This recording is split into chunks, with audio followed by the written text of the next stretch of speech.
Bunnyyarl the Flies and Wurrunnunnahthe the Bees by Chloe, Tannen, Josie, Madison, and Levi.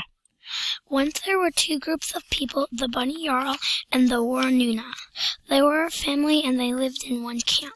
The Wurrunnunnahthe worked very hard. They always gathered food, even when there was already enough.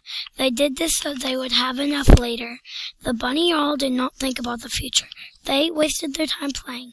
They never thought about getting enough food for later. One day the Wurrunnunnahthe said, "Come out with us. We are going to gather honey from the flowers.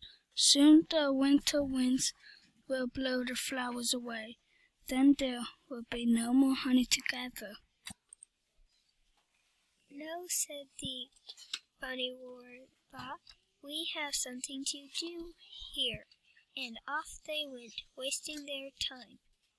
They knew that the Wurrunnunnahthe would share their honey with them. The Wurrunnunnahthe went alone and left the Bunnyyarls to waste their time. The Wurrunnunnahthe gathered the honey and stored the honey, and never more went back to live with the Bunnyyarls, for they were tired of doing all the work.